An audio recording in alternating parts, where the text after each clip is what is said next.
Hey friends, welcome back to the SilverSilk and More channel. Today I'm going to teach you how to do a fantastic centerpiece design using knotting as the central technique to construct this design.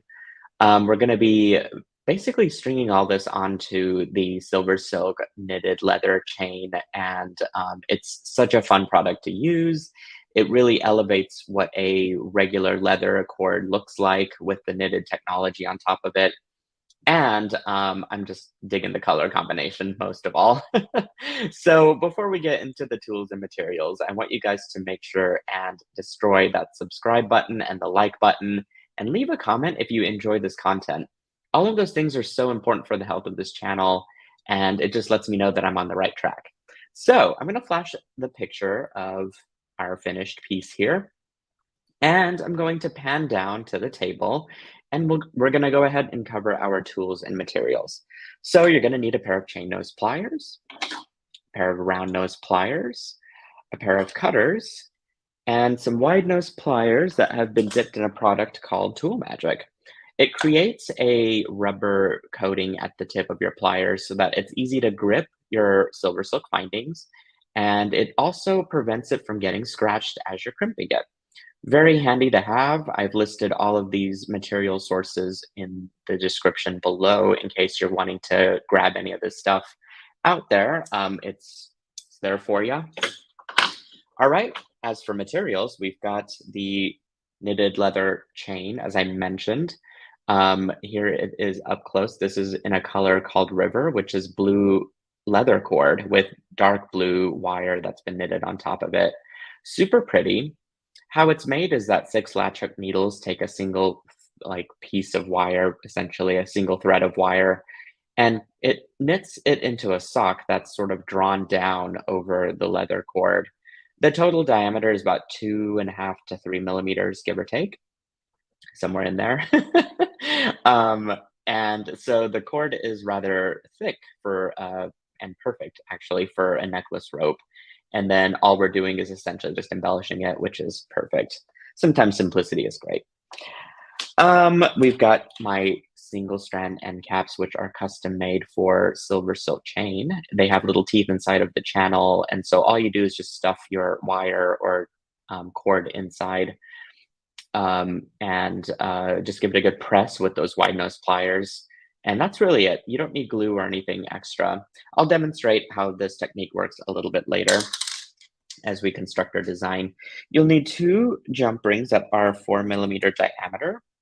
Such. This is going to be used for the clasp. That's why they're still in that antique brass color. In fact, I'll just put it up against with the end cap so you guys can take a look at it together. So we'll set those out for the clasp, but we're going to need some larger jump rings. Actually, this connects the focal piece that we're going to make with the necklace rope. This is a 5 millimeter inner diameter, which usually means that the outer diameter is a millimeter extra. So, or actually 2 millimeters, because we're accounting for the width of the wire itself. So really the outside diameter should be around 7 millimeters, and that'll work. Let's see, we've got a clasp, I think. Yes, here it is. Okay, I was looking for it. I was like, I know I've got a clasp this time. So I just got a toggle clasp, handy. I've got some 1 millimeter leather cord. About 1.5 feet is going to be sufficient for making this knotted pendant. And this is a 1 millimeter gray leather cord that you can use. Comes in all different colors, so don't be limited by, what maybe you can find just at the first website. There are so many different resources for leather cord and different colors. All right, so you will need 6 inches of 20 gauge craft wire. This is from Softflex Company in the antique brass color. And then you'll need a head pin, which I have here. Okay, and then you'll need a decorative bead, which is right here. Well, that and the drop, actually. I'm going to flash both of those.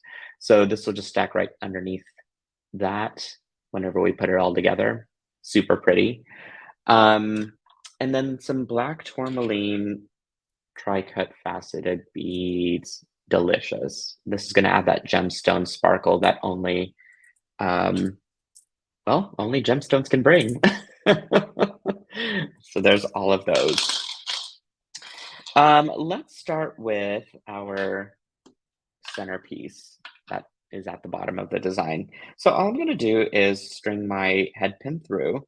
I'm going to go ahead and you can either do this as a wire wrapped technique, or you could just do a series of simple loops. That's totally up to you. To keep this video going, and because this doesn't really require a whole lot of support, I'm just going to do a regular simple loop. And all I'm going to do is just bend my head pin at a 90-degree angle against the top of my bead hole there. I'm going to trim off about a half, to leave a half inch of wire sticking out there. I'm going to grab my round nose pliers, position my wire inside of the plier so that it is just a little bit of distance in, about 3 millimeters into the plier handle or plier nose. And I want to make sure that it's flush here at the top, and I'm just going to start rolling it until that end touches my bead hole, essentially. And so I've got this really great little symmetrical loop, and it's nice and tight in there as well so that it's not going to fall out through the seam. And I'm just going to set that aside, and we're going to work on this big bead now. And for this one, I'm going to do the same thing. You can either string it through or you can just do it here at the end. If you're doing a wire wrapped loop all the way, in fact, while we're here, why don't we just demonstrate it? That way you get multiple techniques within the one design, and then you can practice to your own liking. I'm going to go ahead and just do what I did earlier, bend my wire at a 90-degree angle. I'm going to come in with my round nose pliers, and I'm going to create a loop that's roughly about 2-ish millimeters, so that I'm not going all the way into my pliers, because the further you go in, the bigger your loop is going to be. So I tend to stick around the third part of my wire tip there, or plier tip, sorry, just to make myself a sufficient enough little simple loophole. Okay, I'm going to have my wire basically stick back out in that 90-degree angle position again, as I've sort of wrapped it around while I was talking around my pliers. And then I'm just going to grasp that entire loop with my chain nose pliers, and I'm going to wrap this extra bit of wire around the stem, only twice really, so that I get a series of 2 wraps that are going to stack against each other there. And then I'll trim off my extra wire at an angle so that I get a nice tapered finished cutting of that little wire there. So I'm going to now just take my chain nose pliers, and I'm going to squeeze in that end to the best of my ability so that it doesn't stick out. But if you've cut it at an angle, it's going to be in good shape anyway.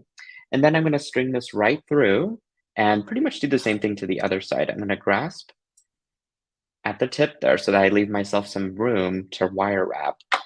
And then I'm just going to repeat the steps from before. Okay, bring that wire around toward me, bring it right round back. Just like that. If you need to adjust the loop, you can. You can see I've left a pretty good amount of space there to wire wrap. And then wrap it around a few times. Okay, and then just trim it right off. You might not be able to get it at a perfect angle, and that's okay. As long as it's kind of tucked in, you're in good shape. And then I'm just going to straighten these so that my holes or my loops are facing the same direction as such. And now I can connect my little bobble here to I gotta find that seam now, to the other loops that I just made simply by lifting up on the wire and then pressing it back down. And I've got now an attached component. So now we're ready to construct our other part of our centerpiece. And to do that, I'm going to start with making a knot, just a regular square knot. Okay, and I'm going to leave myself with about 1.5 to 2 inches of extra leather cord there. And this is a smoother leather cord. It's not the rustic kind. So the loops have a tendency to not stay put as well.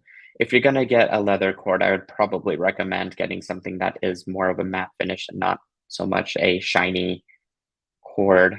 But all I'm doing is I'm just gonna do a series of knots between these beads. And luckily the bead hole is just big enough for me to knot this quite easily, and I will string it through and knot it. And I'm getting down close to the bead and I'm just using my fingernails. There's no special tools involved. I say whatever you can do with handwork is pretty good and sufficient enough for this sort of a technique. And I'm not also being aggressive with my knots. I'm just kind of letting them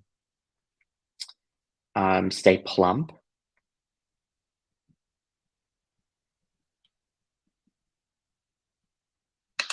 Okay, so I'll do 5 and then I'll complete those 5, the 5th one with a knot as well.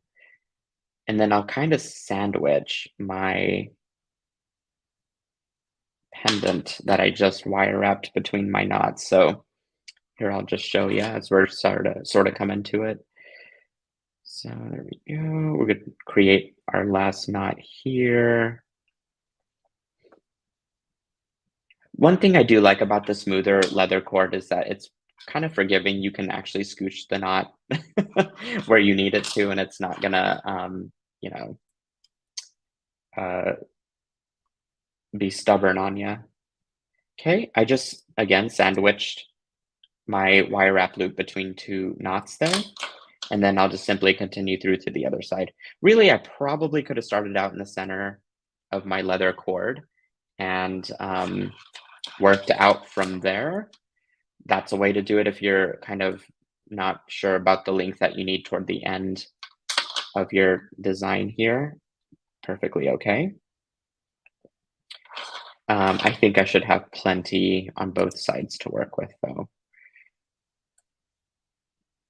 Okay. You can see how easy this is to work out. And the color combination is just absolutely stellar. That's why I love mixing metals and I love mixing colors because that's really just what I look at. And in fact, that's why I chose a gray toggle clasp, is to kind of complement my beads and the leather cord I'm using. So it all kind of works in harmony, you know? All right, last knot. So I'm going to just go ahead and do that final knot there. And now essentially I'll just bring it all together as one.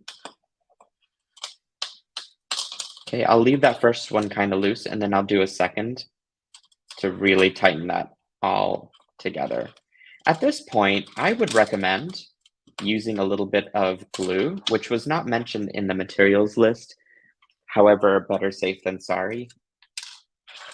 And I don't want it to come out later, but you know, just a little bit of glue goes a long way. And I'm gonna really put it where the the leather cord is knotted and coming out. Just give that a couple minutes to dry. As that's drying, I'm gonna set that to the side there. We can start to put, in fact, I'll keep it in camera view so we can remember that it's there. We can put our necklace together. It's the findings and stuff. So I mentioned that my single strand end caps does work with the leather knitted cord. So all you're going to do is just kind of trim up the ends to make it nice and even. If you haven't done that already. I'm going to shake off any extra wire bits that sort of hang around at the end. Sometimes you might be able to pluck them right off as such. And then you can just basically stick it right into the end cap.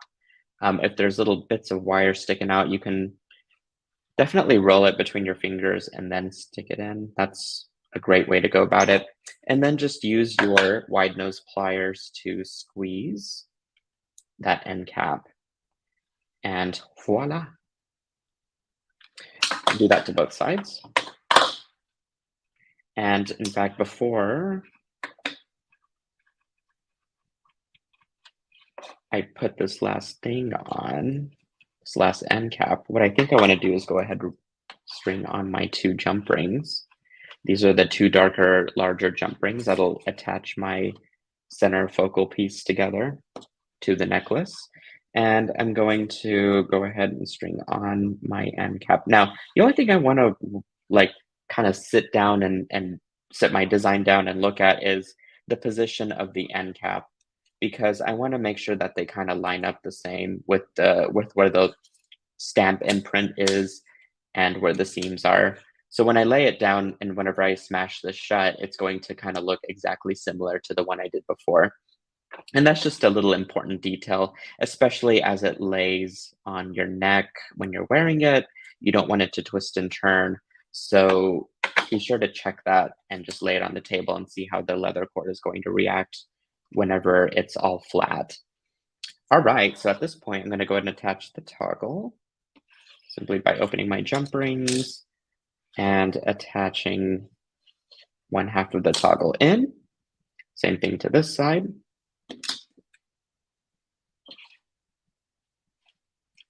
Okay, there we go. Perfect. So let me get some of these wire fuzzies that annoy me out of the way. And we're going to go ahead and trim off our leather cords. Sure, the glue is quite dry by now already. Perfect. Look how pretty that is. And it took 0 effort to create, just a little bit of knotting. Okay, I'm going to take that first jump ring and I'm going to basically bump it up close to my gemstones there. So I'll open one up. Okay, string it through. And I'm going to be close to this gemstone that's on the left-hand side first, maybe. Oops. Might have to get really wide with this.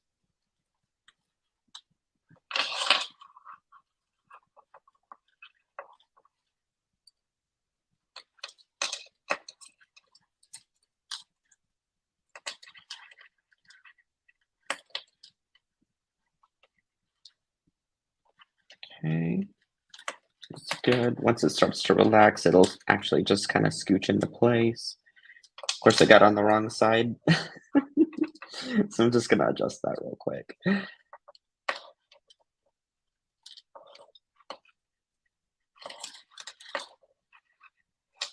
I suppose you could also put the jump rings onto the pendant first, and that might make it a little easier, and then string it through.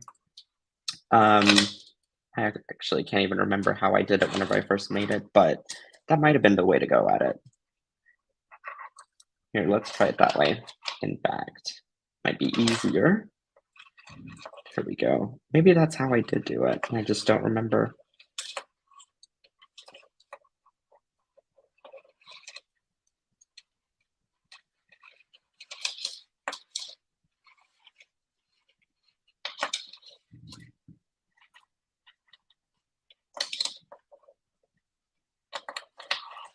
There we go.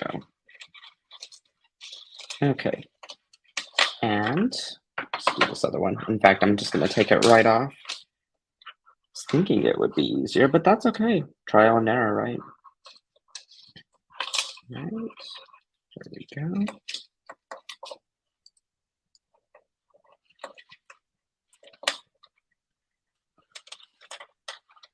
Once I got that first one on, the others were easy. All right, there we go. So let me show you this entire design as we made it and do the close-up. So pretty. Those gemstones truly sparkle. And I love that centerpiece for this. And the blue is just a wonderful comment against the brass, which carries through to the pendant. And of course, my pewter end cap, which matches my gemstone. So little lesson in design and construction, of course. And I just had really fun with this piece. So I'm going to flash over the photo and I'm going to flash back to my face. And I want to say thank you so much for joining me. I enjoyed showing you this tutorial. If you enjoyed this tutorial and the content from this channel, please be sure to subscribe to it. And don't forget to follow me on Instagram. And you can look to Facebook for our community called the Silver Silk Silkies. We're a thriving little community of Silver Silk enthusiasts, and I enjoy what everyone is creating out there with Silver Silk, and we want to see what you're creating. So we will see you again soon at the next tutorial and